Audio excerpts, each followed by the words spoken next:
for assistance. He's asking for a new army, and he must know that this is not possible. Well, one would think so. And I think they were trying to set the stage for a meeting with the United States in which they would get more other types of assistance, potentially convince us and maybe others in this so-called coalition of the willing to intervene and help them in some way. That's why I find it extremely disturbing, because President Biden has said from the beginning that we were not going to directly engage the Russians in a military confrontation. Yet we seem to be moving closer to that outcome. And the polls, of course, I think would actually welcome that, which is very dangerous. You know, this is the problem when you ally yourself with a relatively small state.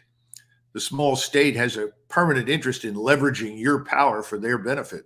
Right, right. You point out that Ukraine hospitals and morgues are filled to capacity, and Ukraine with wounded and dying Ukrainian soldiers. How many healthy soldiers do they have remaining? Do you know? Well, the last word that I had was they had 194,000 quote unquote effectives.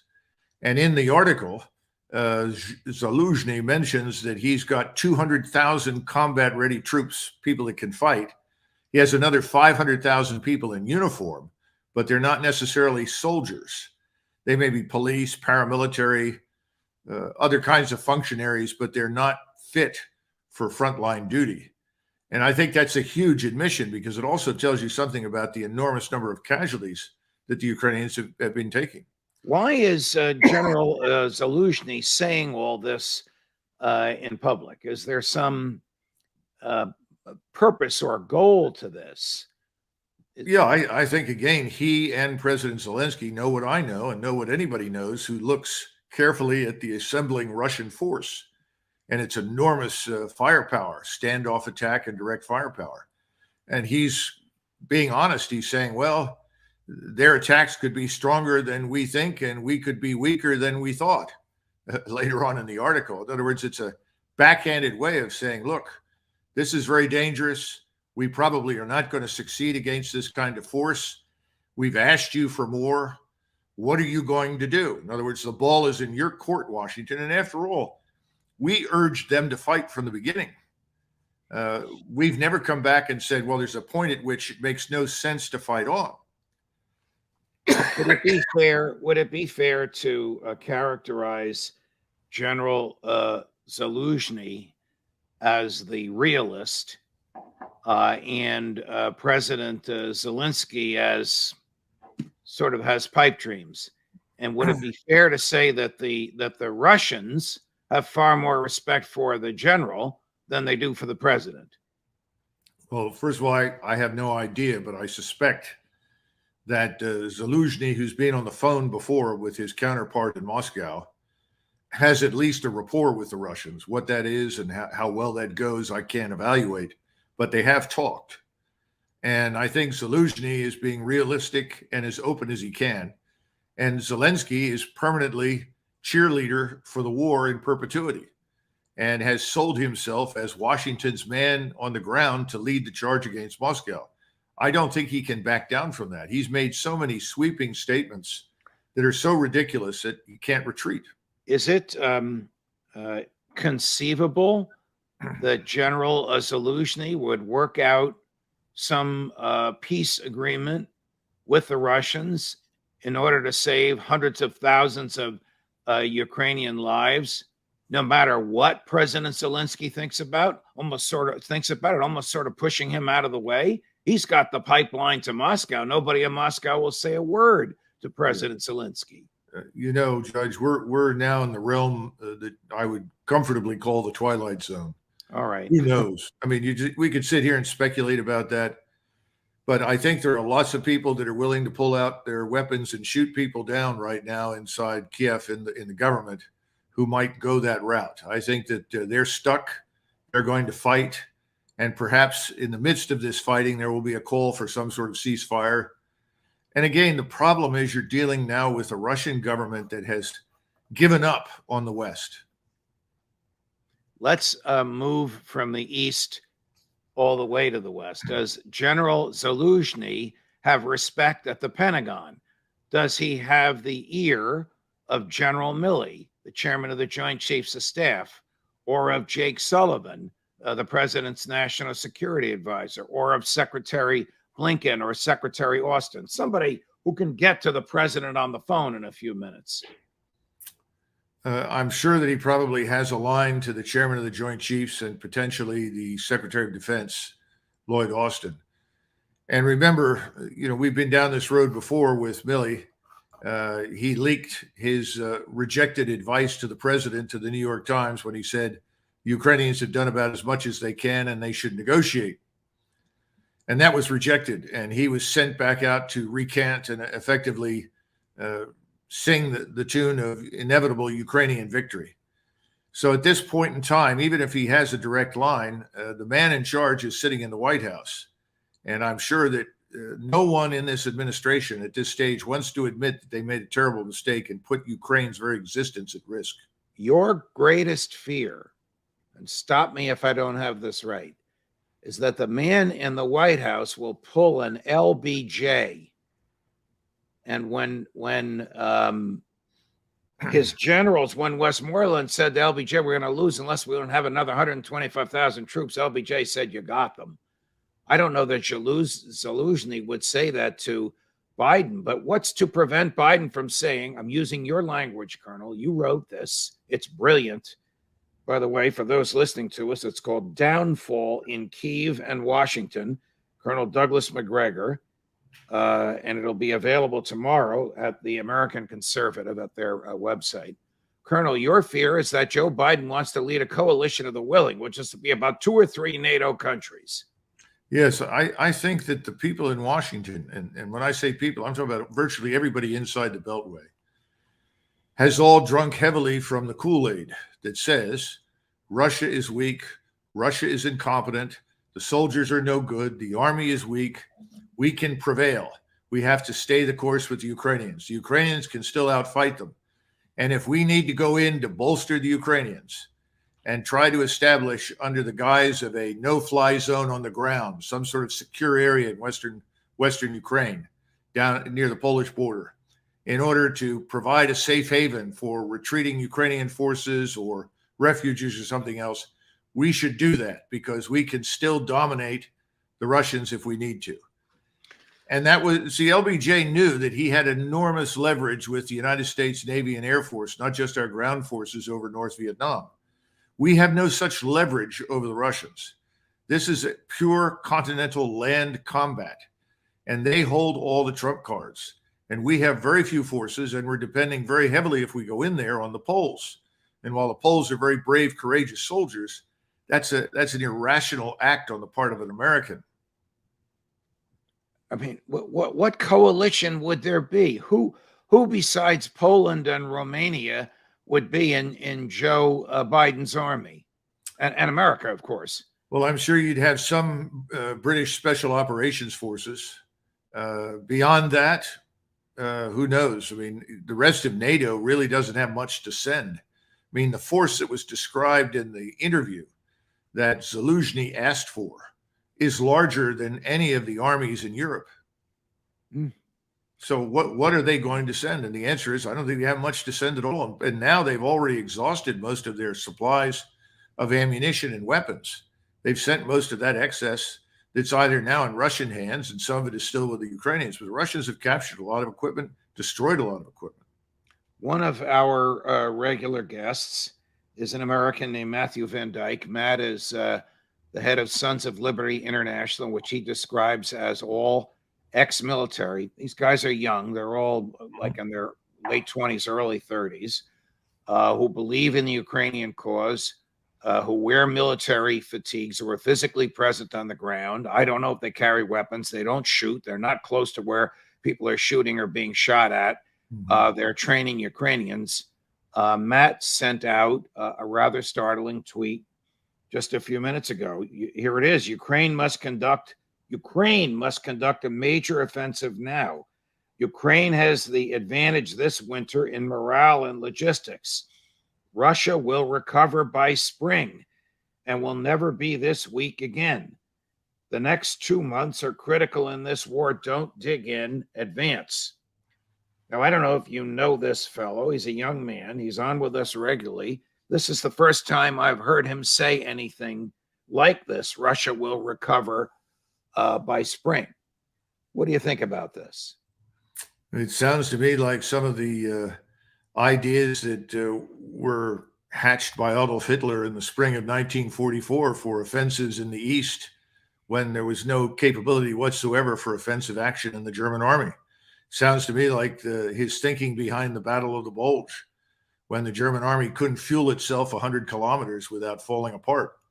So I don't think, I'm sure the man is very sincere and believes in what he's saying, but I think he's dead wrong. And there's not a whole lot for the Russians to do between now and the end of January for them to be ready. I think they're very close to it. I want to go back to General Zaluzhny before I ask you about President Putin in Belarus.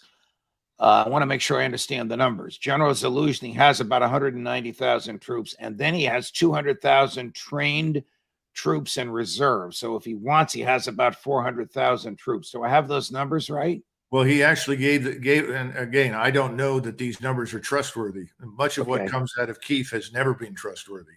So take it with a grain of salt. Okay, but it's Zaluzhny who has a reputation for being truthful, no? No. None of the Ukrainians have been truthful about the conduct of this war. They've lied prolifically about everything. And he's saying they have 700,000, 200,000 in that category of fit to fight, trained combat troops, and then 500,000 of others, police, paramilitary. And so forth. Now, again, I have no idea what's going on. I do know that the Nazi enforcers are brutalizing people, forcing them into uniform, sending them to the front. These are Ukrainian Nazi enforcers forcing young men, able-bodied or not, into Ukrainian military uniforms. Yeah, they're sending press gangs through Kiev and other cities at nightclubs, night spots, to see if they can find young men who may be there, and then pressing them into service. Sort of what the Royal Navy did in the 19th century and the 18th century to keep the ships filled. So that's why I say I'm sure that Matt's sincere. And I do know that if you ask Ukrainian soldiers, they do speak very confidently of their future as though they have a chance to really win. And you heard that from German soldiers right up until March of 1945. Oof. So I don't think that we should take that very seriously. I would imagine that President Zelensky's people are aggressively controlling the media and what the Ukrainian troops and what their families back home hear. Well, I'm sure they are too, but he doesn't have to work too hard to control the Western media. That's already in his camp. Already his. Yeah, the CIA has done that for him. Yeah. All right, back to numbers available. What does President Putin have available? Is it 300,000 that are about to add to the fighting force that's there now? No, the numbers once again that were given were misleading. He said, well, he has 200,000 fresh combat troops, probably more than that. You know, I said a few weeks ago that the numbers by January could go up to 700,000. Russian numbers. Russian numbers. And you just divide that roughly in half because about half of that falls into logistics and standoff attack and fire support. The rest of it are attacking forces that go in on the ground to kill the enemy. So I think the Russians are, quite frankly, already outnumber their opponents dramatically. And they have been training very, very hard. Now, you have to add to that number probably 75,000 Belarusian troops.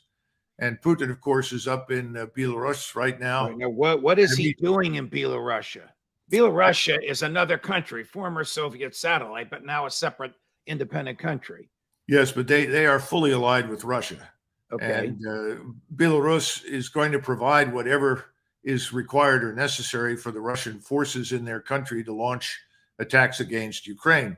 As I said, there's 75,000 in that army, and most of that is deployed along the border with Lithuania and Poland.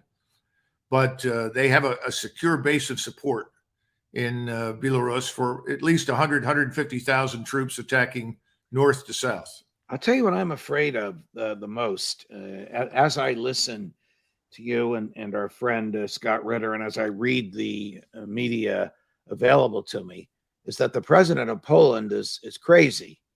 And he's very, very anxious to begin a conflagration that historians will one day call World War III. Well, that's again going back to the discussion earlier about a small state ultimately Right. leveraging a large Right. one. Right. Remember, Will Joe Biden, who could get into Biden's head? Will pressure be put on Joe Biden, whether it's from the Pentagon or the globalists, to back Poland up? oh, I think that that's very much in people's minds right now, that Poland is the springboard against Russia, and that we should be prepared to use that in order to rescue Ukraine from inevitable destruction.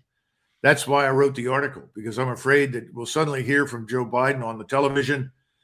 Tonight, my fellow Americans, I've directed our forces to advance into Western Ukraine to provide a safe haven or something, a secure zone in Western Ukraine. And it's about peace, democracy, and freedom, all of which has got nothing to do with what's happening on the ground in Ukraine. And that's what we said about Vietnam. Only this time, you're not talking about Vietnam, you're talking about Russia, a great power. If he does that, the Congress will do nothing. The Congress will do nothing. The president of the United States can't start a war on his own. I'm familiar with the War Powers Resolution. I think it's unconstitutional, but it is the law. But this will fall right into the hands of the globalists. We know their goal, to remove President Putin from power, whether by embarrassment and... That means that if we get 2 weeks of continuous freezing, there is no reason why, at least for meteorological reasons, the Russians should not launch their coming offensive. So I think that's the first thing. Secondly, Bakhmut has figured prominently in everybody's calculus because it's drawn so much attention. Bakhmut is turned into something that is analogous in some ways to Hitler's obsession with Stalingrad for Zelensky.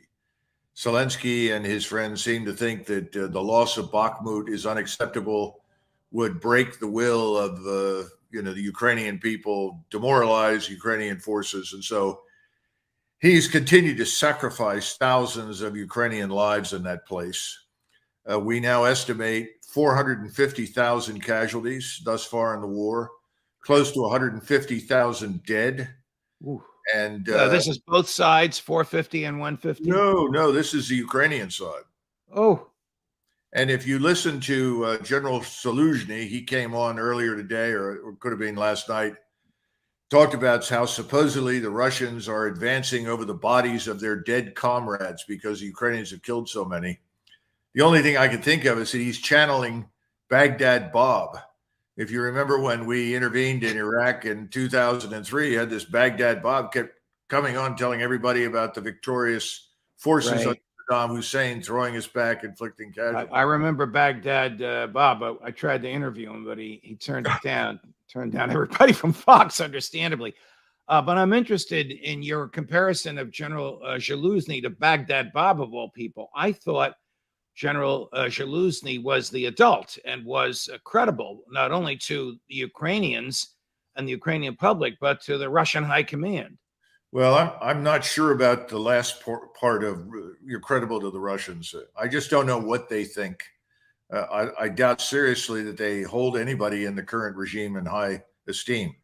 Having said that, remember that Zaluzhny was actually very honest to the extent that he could be in his Economist interview, and essentially pointed out, I need a new army. I need all of this equipment. If I don't get it, I'm probably not going to be able to withstand what's coming from the Russians. But now he's back in the saddle, and he's been told to get back online and back on board. And the mantra is, we're killing Russians, by the hundreds every day. We're winning. We're doing well. But as well as I do, they're now pressing teenagers into service. We have photos of them and video coming out over various internet sites, which is tragic to say the least. 16-year-old boys.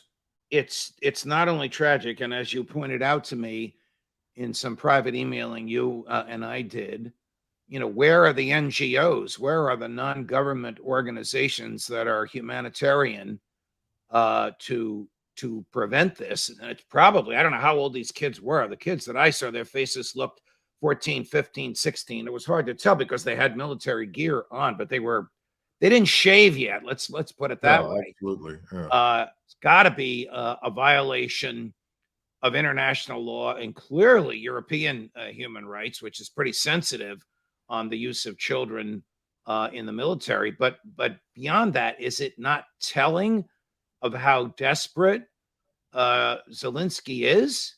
Well, if he's conscripting 15 and 16-year-olds? Of course, but to this, you've also got to add the fact that they are desperately seeking foreign fighters now. The foreign fighters are becoming very, very important to them because they just don't have experienced NCOs and officers anymore. They're bringing in raw talent with very little training. And of course, you have this man, Milburn, the retired Marine Lieutenant Colonel, who came out and gave an interview and talked about how desperate the Ukrainians were. And he talked about the heavy losses and frankly, why he was pulling out his mercenary training group. So I think at this point in time, it's really up to the Russians. The initiative is passed to them. The weather is in their favor now, and there's nothing to stop them from attacking whenever they want to by the middle of January. What is the status of the 300,000 or so, more or less, reservists called up to duty back in the fall, trained, armed, transported, ready to go? I'm assuming trained, armed, transported, and ready to go. Leave that to you to correct me. No, I think so. Understand that I do disagree a little bit with some other analysts. Scott Ritter has argued it's going to take longer to get them ready. I think they're integrated now. As I said, they're getting the 2 weeks of freezing temperatures. Okay. There is no reason why they cannot attack. And everything that's been happening down in the Donbass, everything that happens with these missile strikes that go in day after day, is all about shaping the battle space, making it safe, if you will, for the maximum offensive power of the Russian army. All right. In the interest of fairness, and because this is television, and because I like, or it's streaming, because I like to stir the pot, we from time to time have others on than you and Scott Ritter, even though you and Scott are you have other people on? I'm shocked, Judge. Are our favorites. This is a person, longtime friend of mine, longtime CIA guy that our audience loves to hate. And I asked him, Jack Devine, about the 300,000 Russians. It's a long answer, but he gets around to answering it at the end. Gary, doesn't he have about 300,000 called up, uniformed, now trained reservists about to enter the theater of war? And if he does, wouldn't that overwhelm the Ukrainian forces? He had 180,000 in the last round. I mean, that's not chicken feed, right? And you looked at it. They weren't armed properly. Where did they get the new arms? Where did they get the training? How did they get so battle ready in 6 months? You're looking at Ukrainians have been fighting for almost a year now. They're as tough as nails. Their strategy, their planning. You're going to send a lot of rookies in. Do they have gas? They have logistics? 300,000. They're going to just march in. They're going to use air power. I mean, do they want to fight? We know what wars are like when people do. They went into Afghanistan. My goodness. I mean, full-blown Russian army went in and was driven off by sheep herders. And why? Because and I'll tell you firsthand, the Russian soldiers did not want to fight in Afghanistan. Are they really going to fight in Ukraine? I mean, it's like almost like a civil war, and it's unprovoked. We'll see how. Look at the Iraqi army. How many troops are in the Iraqi army, Judge? 300,000 armed by the United States. Where did they go? They went home. So size isn't the story. All right, Colonel, I saw you chuckling on the monitor. What do you think?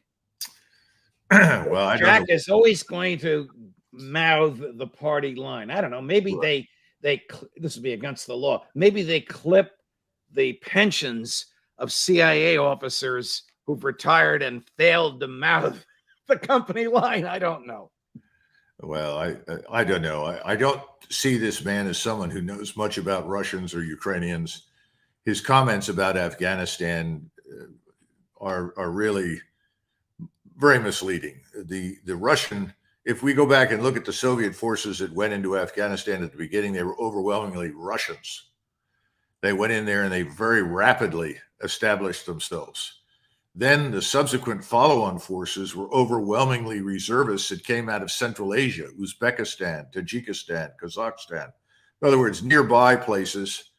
And frankly, these people weren't terribly interested in fighting what was there. But having said all of that, our so-called Iraqi army vanished almost overnight, whereas the Soviet-trained forces held forth for a couple of years after they left, and so did its government. Does he have a point when he says the 300,000 don't have the will to fight? Or No. are these 300,000? I mean, what are we talking about? Are we talking about like National Guard guys who have jobs during the week and they train 1 weekend a month and two weeks a summer like here? Or are we talking about hardened professionals? Well, first of all, unlike most of your National Guardsmen in the United States, all of these 300,000 have served inside the Russian army. They That's have very been important. on active duty. Yeah. And anywheres from 3 to 8 years. And so what they've been going through is essentially updating their training, updating them on the various modernization programs, the equipment that's available. And they've been training for winter fighting. And they've been training very, very hard. The other thing is, I don't think this man really understands anything about Russians or Ukrainians. First of all, we all know Ukrainians are tough. I grew up with them, and I know their war record. They've always been very, very fine soldiers. That's not open to debate. But it doesn't matter how good you are when you're up against overwhelming firepower and you take enormous losses, which is what's happened. On the Russian side, anybody who thinks the Russians are weak is crazy. In fact, I would say these 300,000 are not only enthusiastic about going to Ukraine, I think they have enormous backing at home inside Russia.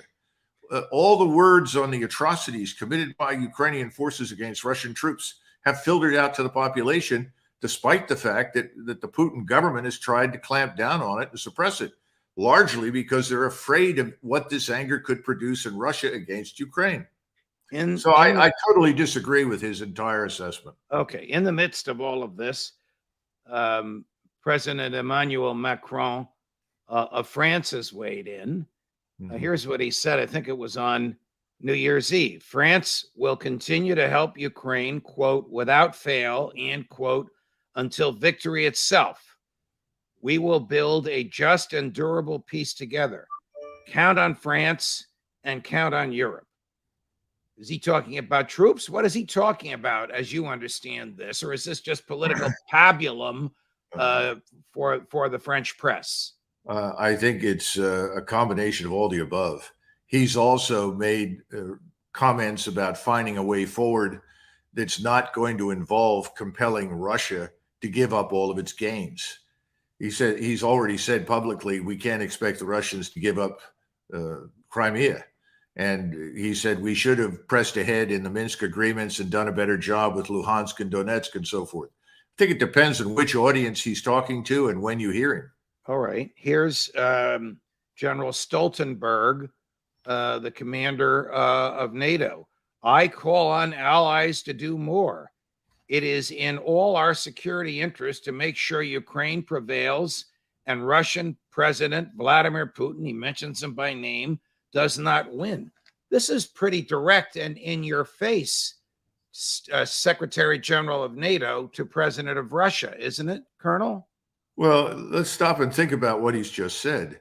How many times did you hear FDR or any of the leading lights in the U.S. military or the government during World War II complain about the failure of the British or the Soviets to do enough? This is a trick question. Yeah. Never. All right? Right. That's nonsense. We never made those kinds of comments because they were in the fight long before we were, and they were heavily engaged. We were giving them everything we could to keep them engaged until we could bring force to bear against them.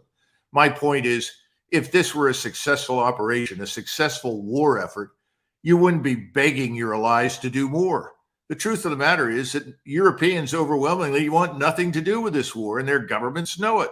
Is there military significance to what Secretary General Stoltenberg said? Does he command troops? Can he order troops in?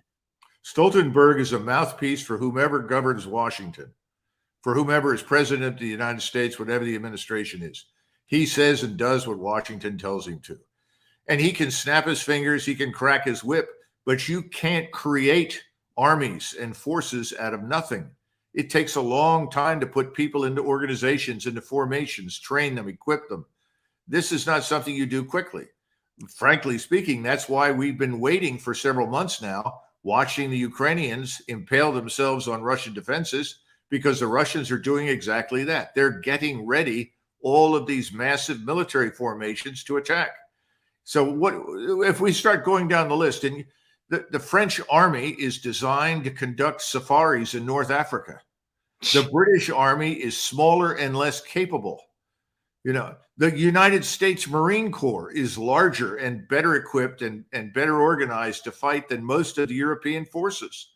The Poles are now bringing up, we think, 200,000 men. I'm told they've already got 90,000 mobilized, and they're trying to get them ready so that they can build their army up, presumably to defend Poland. But I worry about other things, as we know. Well, General, I am very concerned about Poland. You and I have discussed this. You know this better than almost anybody. There's 90,000 Poles on active duty. There's 40,000 Americans intermingling and training with them.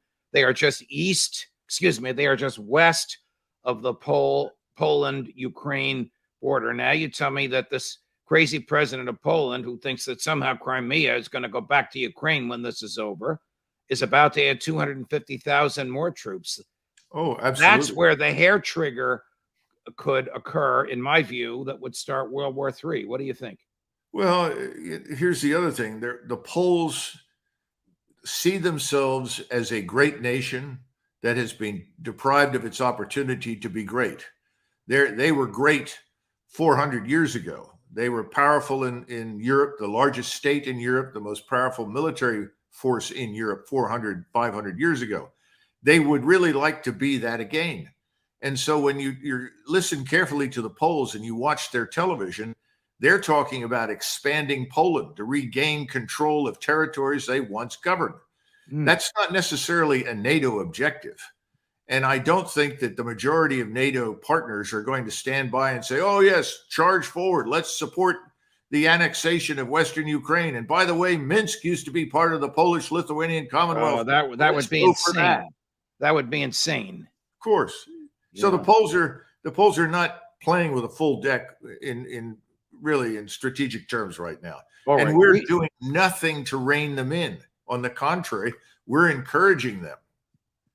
Recently, the Ukrainians, using either missiles or drones, attacked a building where Russian troops were housed. Adjacent to the building, I think stupidly and foolishly, but I'm not the military guy. I'm just a simple lawyer. Adjacent to the building where the Russians had stored munitions, it appears that the munitions exploded. Close to 100 Russians were killed. And now it appears that the Ukrainian missiles, American missiles. Absolutely not, Judge. And now, if I were to put that question to General David Petraeus, how do you think he might answer that in light of his public comments in the last week? Well, I suppose you'd have to call all the people that helped to promote him, who are currently sitting in positions of authority in Washington, before he gave you an answer, to ensure that whatever he said was what they wanted him to say. Okay, and you're not. One of the things I think you and your audience can appreciate is this. In 1942, after the fall of Tobruk, June-July timeframe of 1942, the British had been through 2 long years of uninterrupted defeats at the hands of the Germans. And remember, in almost every encounter, the British and their allies outnumbered the Germans. And finally, after Tobruk fell, which was a very major blow in North Africa, someone asked Churchill, well, are we losing this war? We haven't won any battles. He said, I know battles are important, but battles don't necessarily decide wars. He said, in modern warfare, it's the trends in the wars that decide them. And the trends ultimately favor us, not the Germans. Be patient. Well, I think Churchill was right. The Russians have not sustained any serious defeats. And we know that they were off to a slow start for all the reasons that we've covered. where they are right now is frankly where they want to be. They are defending the territory that they've annexed, and they are training, preparing, and organizing for the major offensives to come in November and December. And here's something else that your audience may find of interest. The 300,000 man mobilization is over, in the sense that those 300,000 reservists are now inside the Russian armed forces, and they're integrated and they're being prepped, trained, whatever you want to call it. But the mobilization has not been suspended.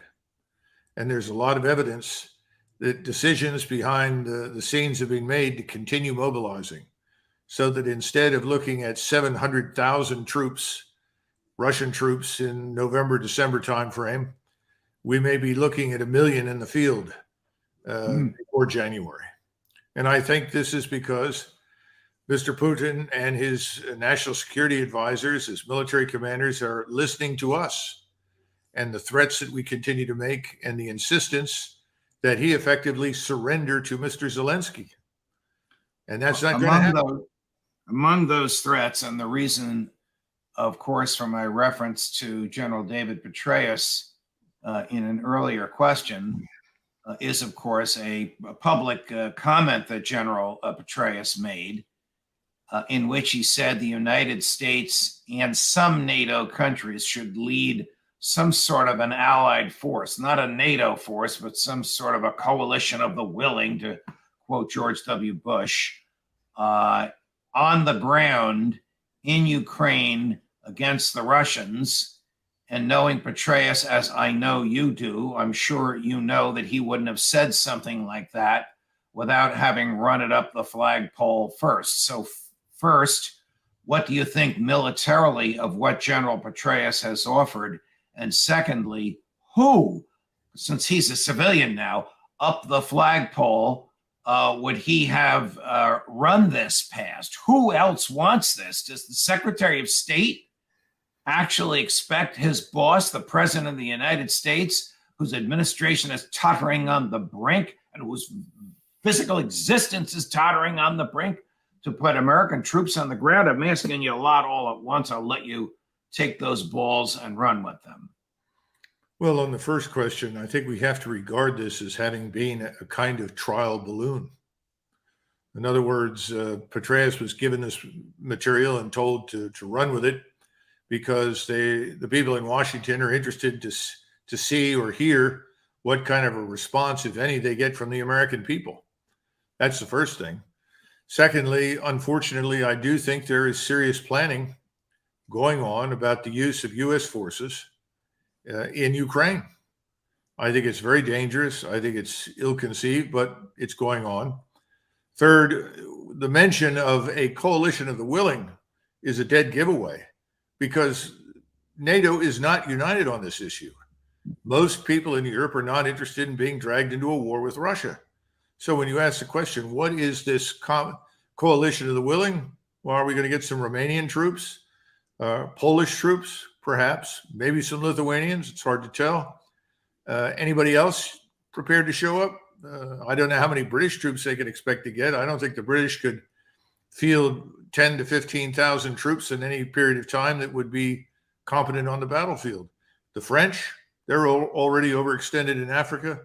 So I don't know who else we're talking about. So this coalition of the willing, as it's termed, is another indicator. And then finally, why are we talking about this at all, Judge?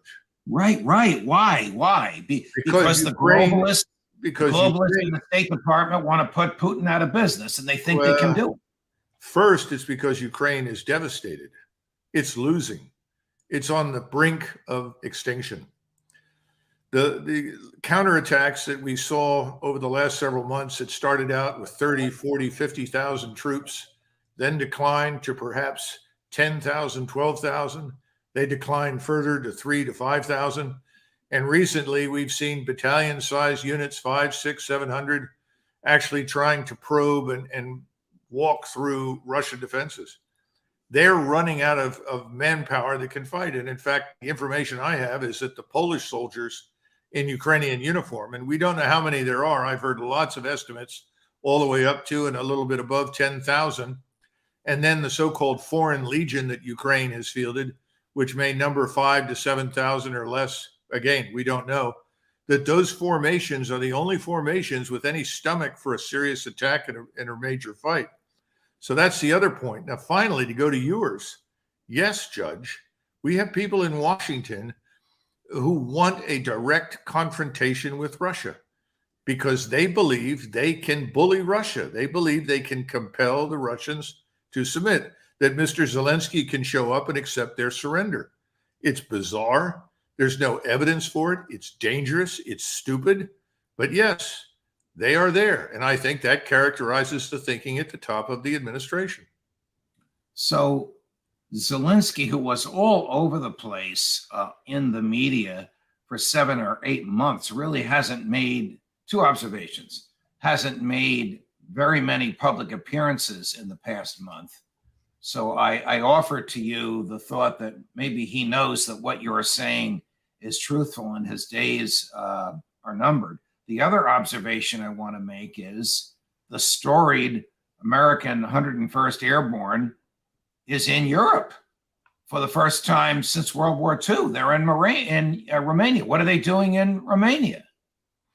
Well, according to the reports, there are about 5,000 of them. This is a mix of light infantry and UH-60 aircraft. I don't know if they have a battalion of H-64D attack helicopters with them, but they're supposedly working with Romanian forces. Again, this looks like one wing or one leg of the coalition of the willing. Then the rest of the division is up in Poland, which is several hundred miles north. And there are all sorts of rumors on the internet, and people are saying, oh, well, they're going to fly in to Odessa and set up a blocking position to prevent the Russians from moving on Odessa. And they'll be reinforced. Okay, I find it hard to believe that we would be quite that stupid, because Odessa is very definitely on the menu for the Russians. It's a Russian city, a Russian-speaking city. It's never been Ukrainian. And they are going to retake it, just as they're going to retake Kharkov for the same reasons. And that's probably where they would stop normally. But if this happens, I don't think the outcome will be a positive one for the United States and its coalition of the willing. And then, of course, the question is, if we sustain heavy casualties and we are seen as losing, are we then going to turn to nuclear weapons? Because as I've said repeatedly on this thing, I have never seen any interest on the Russian side in the use of a nuclear weapon. I've seen nothing to indicate it. The statements that have been made were always made in response to us, response to anyone who questioned whether the Russians would respond if they were attacked with a nuclear weapon. And they made it very clear that they will. And this is the problem with this limited nuclear war business. But I think now the danger is we could walk into this. And as I tried to point out in that short 1,000-word op-ed, we're not ready. This is sort of get set and go in whether you're ready or not. And we're not ready. The infrastructure isn't there. The tons of ammunition are not on hand. The force sizes don't make any sense. I mean, we keep saying, well, the Russians were stupid when they went in, they made all these mistakes. Well, the Russians at least went in there with a goal of not killing fellow Orthodox Slavs. That was a goal. Didn't want to kill them. All right, that didn't quite work out as they'd hoped. But now we're talking about going in, and we have no such guidelines or constraints, but we don't have the forces. And we're now saying, well, the Russians are building forces. Well, there's a reason for that. This place is the size of Texas. If you don't have several 100,000 troops, you're not going to be able to dominate it. How are we going to do this? I think it's insane. Something else that you alluded to in your fascinating 1,000-word op-ed to which you just made reference was the War Powers Resolution. In my view, a profoundly unconstitutional piece of legislation, but it's never been tested in the courts. And it means that we could all wake up some morning to find Joe Biden on television saying, by the way, last night, 50,000 American troops entered the fray in the Ukraine war. And there's nothing the Congress or anybody could do about it for 90 days. Then he reports on it, and they can stay another 90 days. Then he needs congressional approval. But for half a year, for 180 days, he has, in my view, the constitutional power that Madison and company expressly reserved for the Congress in his own hands. He can choose the target and wage the war, which makes him a prince. Madison was adamant about separating war-making power from war-waging power, but this terrible piece of legislation, which President Nixon vetoed because he thought it crimped his style rather than expanding his power, another argument for another time, gives Joe Biden that authority. Is this something we have to fear, that we wake up some morning and find out that while we all slept, 50,000 uniformed American troops, I'm just throwing that number out, entered the Ukraine-Russian war? Yes. I think it's a real possibility now, much more so than any kind of nuclear exchange. I still do not believe that anyone in the White House is deranged enough to even consider such a thing. But I do think that this is a possibility. How much is it? 90%, 80%, 60%? I don't know. But I do know that after I'd written that op-ed piece, I received an awful lot of information from people on the inside telling me that I was dead right and on target, and then beginning to tell me the kinds of things that were under consideration. So yes, I think it's a possibility. Now, if we go back to this whole business, let's face it, certainly since FDR, I think we've lived in a world of presidential government. And that's one of the tragedies of the United States. We were founded as Agreed. And There's no question about that the presidency, no matter who occupies it, whether it's Jimmy Carter or Ronald Reagan, or Harry Truman or Barack Obama, the presidency has expanded almost to the point of dictatorial powers. That George W. Bush and his successors all claim that somehow they can kill people. I mean, these are claims that even to FDR would have sounded alien. But I have heard nothing other than from you and our colleagues who've been critical of General Petraeus from his statement. Now, you say it may have been a trial balloon. Were they expecting tub thumping in support of it? Or were they expecting silence? Because no one wants to be the first one behind Petraeus to say it's time to put American troops in harm's way. I think they're most interested to see if there is any public reaction. The people that govern in Washington are really accustomed to a quiescent, compliant public. I mean, how often do people take to the streets to object to things that we do overseas with the American military? The last time I remember any serious opposition to anything being done overseas was during the Vietnam War. And people say, well, see, that's because we had a draft. Not really. It took years before they finally went to the streets and objected to the Vietnam War. How long were we in Vietnam before anything happened? 3 years. Right. So the problem is that most Americans on any given day aren't interested. And so what you get as a consequence of this is what you have now. Right now, we have people at the top of this administration who are behaving like 3-year-old children who have found out that there are these things called electrical sockets, and they've got forks, and they're shoving forks into the electrical socket to see what happens. Well, one of them is going to be electrocuted, to be sure. Probably will be shocked by it at the least. That's where we are. That's what this idea of going into Ukraine is. It's dangerously stupid. You are pushing the fork into the electrical outlet. Let's get back to the status of things on the ground. One of our viewers asks, isn't it true that Russia has lost territory? And if so, why? That is, lost territory that it had previously conquered and acquired. Well, the only place that they have lost territory, as I understand it, that is significant in terms of square mileage was up near Kharkov. And that was an area where they only had 2,000 paramilitary police stiffened by some paratroopers. And they just said, look, this is wide open, flat terrain. It's not worth it. We can come back here whenever we want to. And they pulled out. The Ukrainians were then subject to punishing artillery, rocket fire, missiles, airstrikes, and lost 40% of the force that went in there. Now, over the last several weeks, we've had these little maneuvers, little attacks that for a while pushed forward, were then driven back. And what has been going on just within the last 24 hours is another one of those. But the real focus has been Kherson, which is critical to the Russians and critical to the Ukrainians. And the Ukrainians have been expending every effort they can to try and gain control of it. They haven't. And they haven't driven the Russians off the bridgehead that they have west of the Dnieper River. And I keep hearing people report that. So I always go back and check.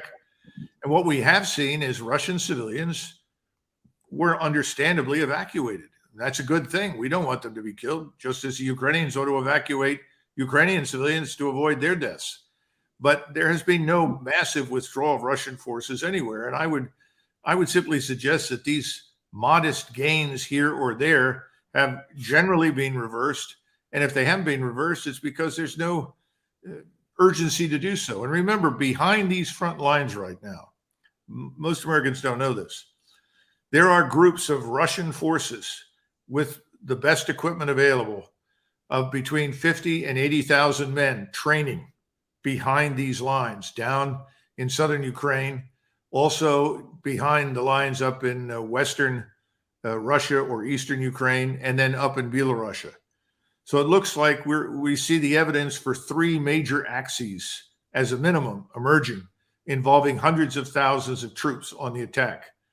That's their focus. They're not worried about a few kilometers here or there of open, flat terrain. What is, if you know, what is life like in the formerly Ukrainian areas now under Russian control? Is this like when the Nazis entered Paris and somehow the SS was working with the Paris police, and somehow the SS found compliant French politicians to run the machinery of city government? So who runs government? Who runs the schools? And is there day-to-day normal life and commercial activities going on in these four regions that a year ago were subject to Kyiv and now are subject to Moscow? Well, the areas that they're currently under Russian control have been given huge quantities of food, medicine, humanitarian assistance, which was badly needed. And there are large numbers of engineering organizations down there trying to rebuild many of the towns and villages and farms and so forth that were destroyed in the war. Since most of the people consider themselves to be Russian, I have not seen evidence for any friction, nor has any really been reported, and that includes reports by foreign journalists who are not Russians. So I don't think you can compare that with the Second World War. I mean, if we were talking about what was it like to be Polish, White Russian, or Ukrainian when the Soviet armies entered these countries as liberators, I can tell you from personal experience in large areas, people wanted the Germans to come back within 24 hours. So that's not what we're dealing with. This is a very different setting. And that's why reaching back to World War II all the time is a serious mistake. This is a very different set of circumstances. Beyond that, I can't report in any detail because I haven't been there. How do you expect the winter will go? Next week is November, and soon heat will be a very serious problem, not just for the troops, but for people in their homes in Kyiv. Well, unless Greta Thunberg can stop the onset of winter, I think it's going to be damn cold. And in that part of the world, having been in that part of the world, it's very cold in the winter. It's not. Well, how about Berlin and Munich? How about major cities in Germany? Well, of course, but those areas are going to get colder first. Remember, these are flat, open steppe, vast fields. So you don't have anything that holds in the heat. In other words, the cities are it. And most of the things that lie between the major cities are tiny villages.